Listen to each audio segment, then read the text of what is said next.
hai cô sai khỏi yếu tuổi bỏ ít niệm mình nhỏ cô sáng sẽ một chút chân rồi you lo same body but two person này mà bỏ theo lên nàn lên hỏi nhau yếu thủ nè two head 4 feet but only 2 arms same body train 但是 lumbar body nó connect together là itu train na gaul nang nyuat tia na itu jamon boyfriend dia nó chpo lạiวันนึงđời yo gaul nang yu lo gong nhưng mà nhà chế ta chỉ xin lo là chế cái nang quá chỉ chế ok same thing with unbeliever that born with saying yo to the non-believer. Cậu ok, nhau ok, nó ok, vấn năng ok, mà chỉ dùng gì? Dùng lên đời. Thế, giờ dùng lên đời nè. Nếu ua phê, giờ dùng chữ ua lên đời hải nè, thầu dùng mô, cậu cứ ý thuộc qua rồi, đi chỉ tao dùng gì nè. Yêu chỉ cả vào lên nếu ua cho nên yêu tao trả yêu nếu chỉ nhẹ yêu nếu phê tôi yêu thế đã chừng tao chạy lo ua phê tôi yêu theo thế yêu yên đó chỉ tao nữa cứ qua mỗi sự đi sau hậu tới rồi yêu yêu chỉ hậu đó nữa cho nên ua phê tôi yêu yêu chỉ bỏ rong đi nữa yêu chỉ nhẹ ta đi nữa nhẹ cho nên chẳng xe tôi yêu我陪都有，是大人的周末，大人就用十大到几到在了么？拢讲都有，我陪都有天，这天还得别真正了，别都 careful， 他们都要真正讲几多个，讲几多大。đó choว่าtù lỡ tạng là sự tù lỡ chi là sự tù lỡ chân chợ tù có tạng tù có chân tù có chi thầu cơ有天路有我的家只是好我能讲了嘛被妈妈认真打火等等打这只是家我能我在这被要么老着呢真正的这我的家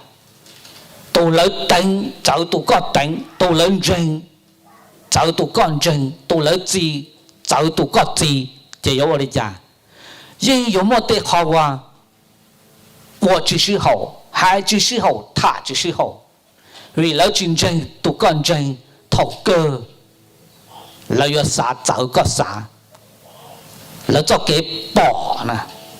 nếu bỏ cháu có bỏ do nên là bỏ ra tiền biết chân chân chỉ cho một đoạn cho chân chân ok chỉ nói gì là no ý còn thầu trong chỉ cái cổ những khi mừng hạt tiền do bé do chân ra cho chân chân ok chứ bé tàu luôn tiết tế nào một sự bé chủ nhân nhân tiết tế chứ has no choice bé chủ nhân đòi lỡ sometimes superiorly 我投入登记多了贴bé luôn này有主nhân nhân tiết tế chứ bé有贴贴只地做给đòi lỡ知道吗chỉ cho nên để bé tàu 我能đòi lỡ但是 don't ever bow together liên đạo rất thiệt cho cổng cứ ý thuộc qua cho lỡ xứ rồi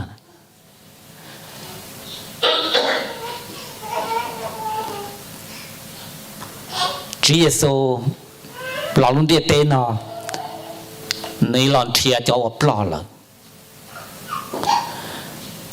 nên nhà đó cho nên sinner cho nên tax collector cho nên prostitute nhóc ok cho họ lại tụ bỏ lỡ Chúa Giêsu lòn thiệt lần ta bé là same with us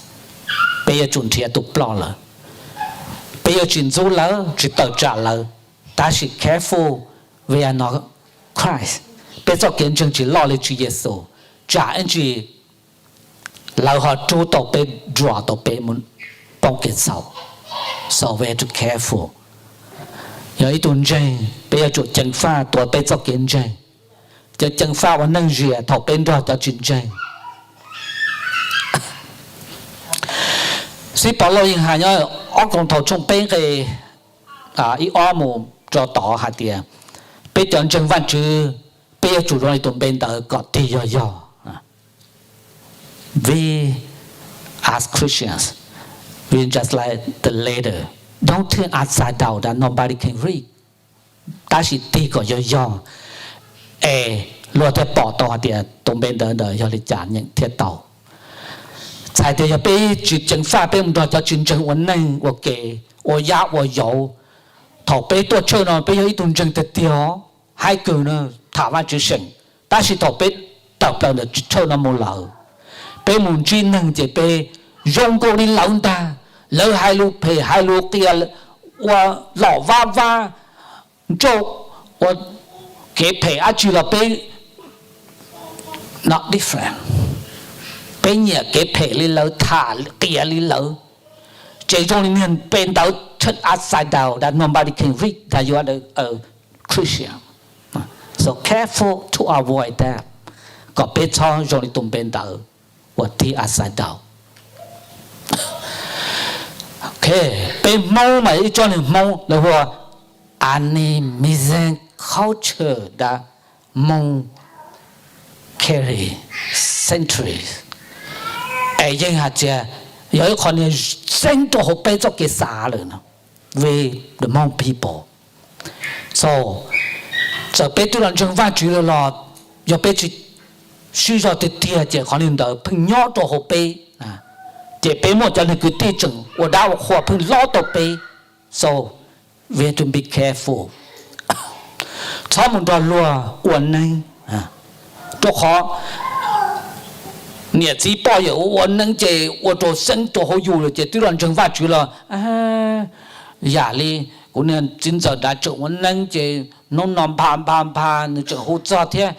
开 of thinking， 你去海走呀，他们 don't even 冇讲到了我能，他们的路好利呢。Chúa tung thọ chỉ xong một bé chọn chừng nữa, xong một trò lúa hộp lì, dễ mù, xong một trò lúa của nhu đa, xong một trò lúa bao nhiêu, xong một trò lúa khí tệ, xong một trò lúa nọ mỏ của nâng, xong một trò lúa nọ mỏ hộp lì, chỉ hai một hộp lì đâu, nọ cho mỏ hộp lì thì chỉ bốn nọ. Sao muốn cho là nó mỏ của nhu đa, chỉ hay có một nhu đa này muốn nó cho mỏ của nhu đa thì chỉ bốn nó. Sao muốn cho là nó mỏ bao nhiêu, chỉ hay có một bao nhiêu là cho mỏ thì nó chỉ tàu sao muốn nó, bên phong mình như nó một tuổi rồi, nó mỏ cứ mỏ tí chế hạt tiền,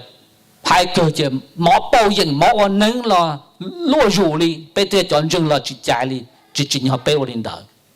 要到ใจทีเดียว他们的路国因国错他们的路对这有保他们的路我压我有卡住冇车但係嘅ตัว里會攞係點冇 SQ 里會攞但係唔多真係真正我壓我有錯就幾多車 that means you bow the same yoke with the non-believers 他們的路王家王姑，那，卡住冇車，他們的路我老娃娃，卡住冇車，他們的路好走好別好錯，這樣的就好話這些，為了家偏還擔保個俾他們那麼我能他們那麼好比他們包應他們我問了他們那麼去帶路呢呢。做乜變啊先？俾咗乜半年乜字啦又？做乜啥嘅高度歪呢？亦都要我高啦。anh喺度高啲，我冇到 all boyfriend， cú ya nó là appointment tàu cũng được của tụ ông boyfriend nó mỏ lunch ok có xa đi cha nữa có bọc khí nữa là chỉ có tụ husband hay tụ tụ ông cơ bơ thầu cho cú thầu nó nói appointment ya mo sai nào ok. How do you think? We as human beings, we pay more on jealousy don't know. How about God? Thua you.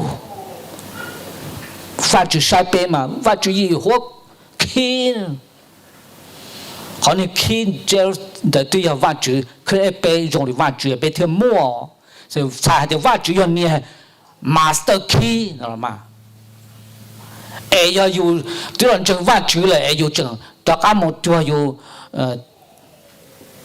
to own boyfriend là sự own girlfriend or your with Satan. Cho nên nó mò uẩn nâng mò hư nâng mò trở nâng mò sai tệ mò nó mò hộp lì tên nó chứ sáng tên lì dụ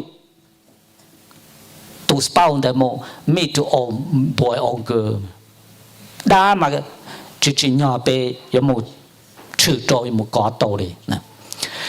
Tên thơ do đã sinh là bây giờ chân của chị tàu chỉ nhớ bé một trò chơi tết tia này bé tụ founder episode như hai nghe người phong tờ holy sanctify người hai tia to sanctify means to separate thì bữa ta của hai cỏ và giống cha tua cho tên nó là gì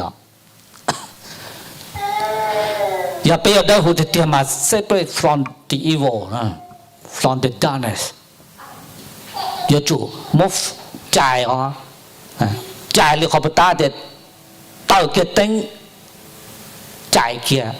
tua kia tính họ nên đủ lọ kia người chỉ chạy nè send to us. Người chạy để to put off to lay aside of evil. Nên người phong tàu chung chua ở phê chua như hải mới mấy lần đó. Bé tụ founder episode chẳng phải chủ yếu rong gần gõ này itu you do share by time by the Holy Spirit and speak in tongue. Này tôiว่าสิhư tàu所有搞志向的玛丽 you do share的万主play. Sau này hay cho cái có yếu ấy tôi nâng tới hồ mà yếu tàu chạy thì tia có yếu đi. Một cha này mình nhận được phong tờ. God didn't destroy the darkness but separate it from the light. Một chân thì tia vậy. Và chỉ một con này darkness này uổng có bột chua ta chỉ một chạy nè. Hạt tia mua ca vậy chỉ sẽ chỉ là mua ca. Ta chỉ ca tua chỉ chậu tua chỉ ca. Ý là nên hay gọi cho thiết đề sĩ chạy nè. Chỉ đề nhỏ đề chỉ bé thia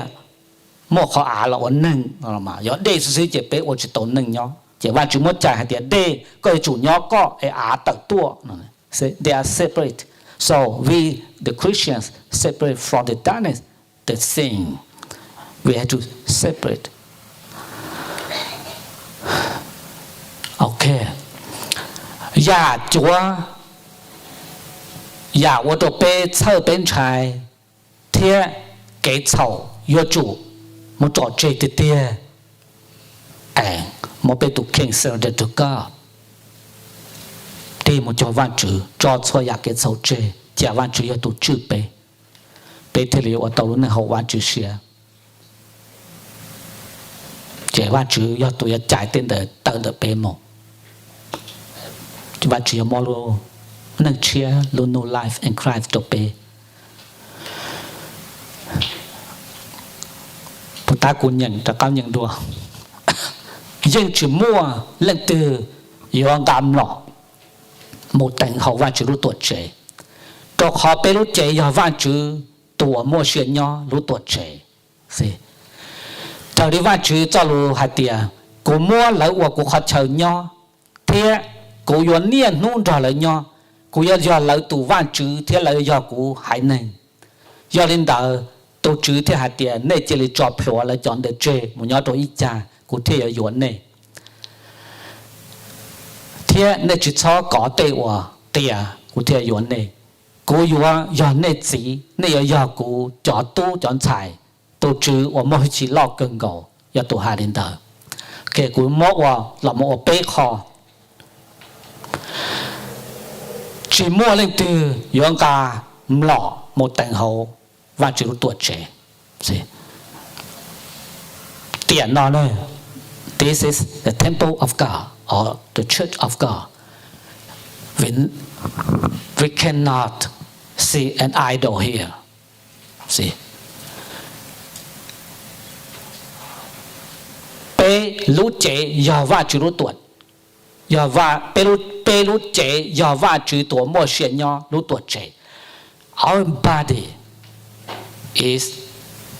the temple of God, just like